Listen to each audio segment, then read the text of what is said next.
Hello there and welcome to Lifestyle Solutions. Dr. Greg and Monica, this time on nutrition. We are into 2019, and as we start this particular run, we are back from a tremendous trip in South America, ready to get at it and give you all kinds of information that can help you reach your goals this year and the next. How about the next after that?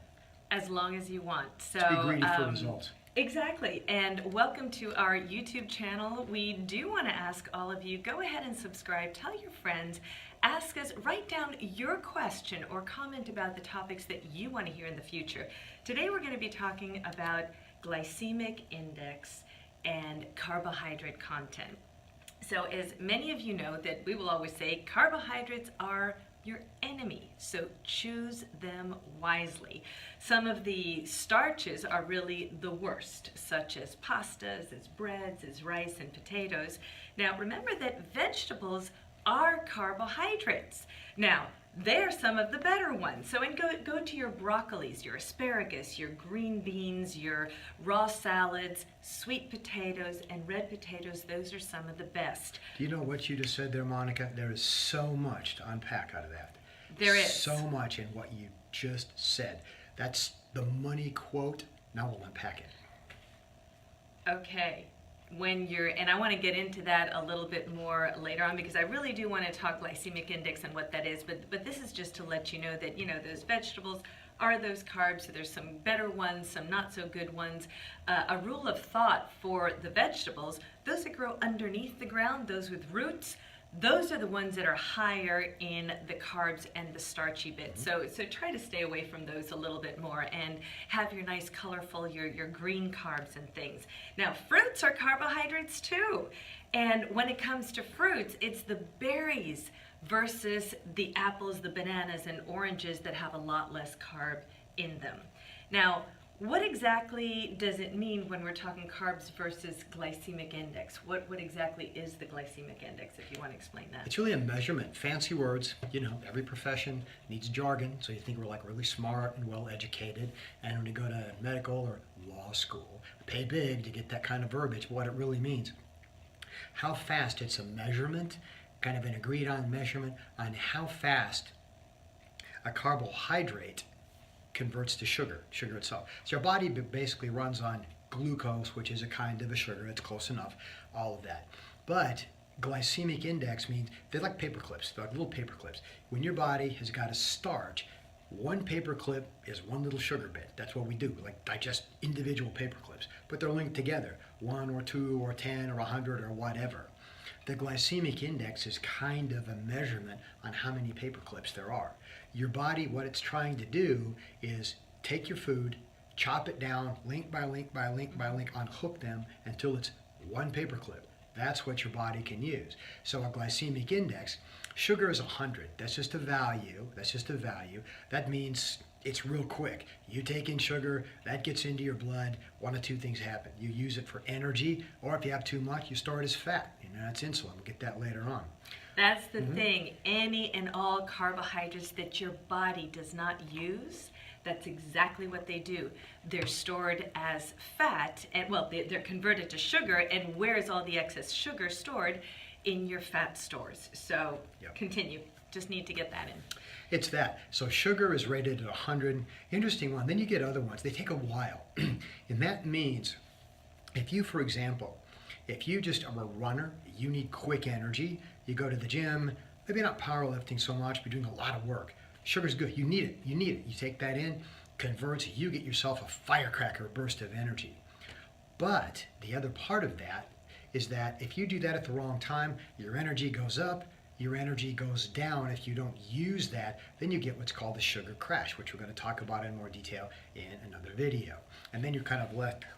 And what do a lot of people do? 11 in the morning, 3 in the afternoon, get more sugar and have a cup of coffee to boot.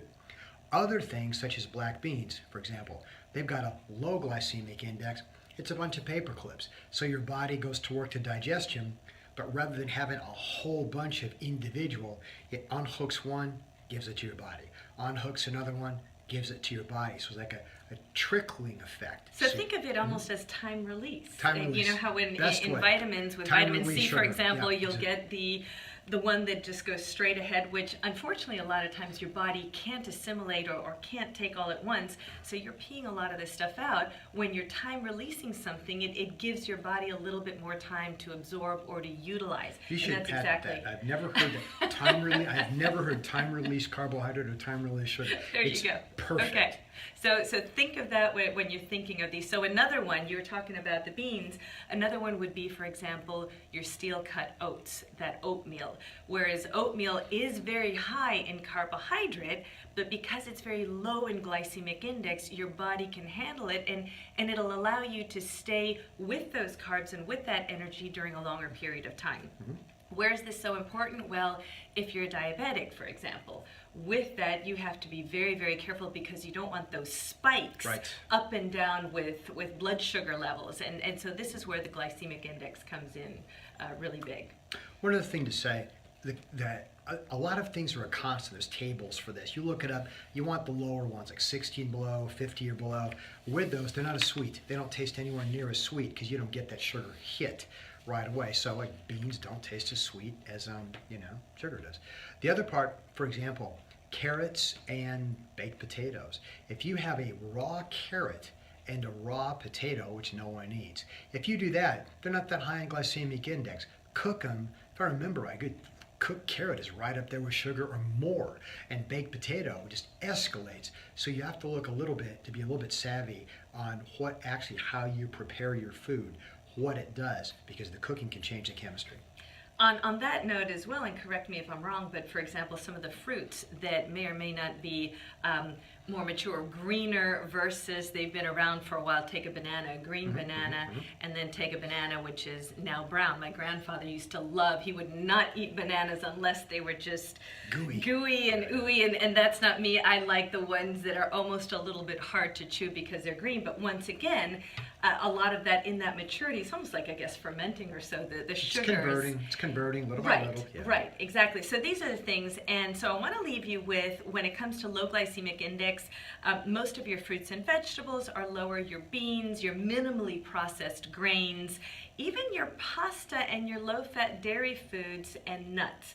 They will be of a lower glycemic index, whereas some of the ones that are in between would be your white and your sweet potatoes, your corn, your white rice, couscous, a lot of your breakfast cereals, depending on which ones they are, can be either very high glycemic index, like your Frosted Flakes or something like that, but that's pretty much pure sugar, or some of the other ones that might not be as high, cream of wheat, mini wheats, and those that are very high, your white bread, because that's just pure pretty much sugar with the flour, your rice cakes, most of your crackers, your bagels, White cakes, bread, donuts. someone once described that is basically wrapping paper.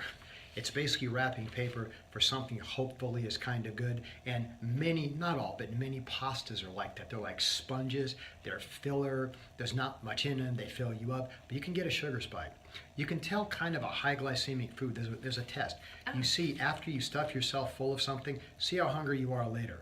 It was kind of a joke, not a joke, but we did talk about how someone go out and eat a whole bunch of rice. They feel like they're going to explode. 30 minutes later, they're hungry again. That's because their body has already converted most of that into sugar. Insulin's gone up, insulin's gone down, or blood sugar's gone down, creates a hunger response. That's a practical real-world test. So, and one other thing on one of the foods as well, for example, when it comes to rice, and I've found that from even the bodybuilding side of it, or consuming the white versus the brown rice, for my purpose, it really doesn't matter which one I go ahead and do that, because they're pretty much about the same in carbs, about the same in all their other nutritional values, except for if you're looking specifically at glycemic index, white rice is very high in glycemic index, whereas your brown rice will be a lower glycemic index food. Those are a few things. If you have any specific questions on those, we're happy to answer them, but we will see you next time, and we will be talking about sugar crashes for health and conditions. Watch one of our other videos and subscribe to our channel. See you next time. Next time.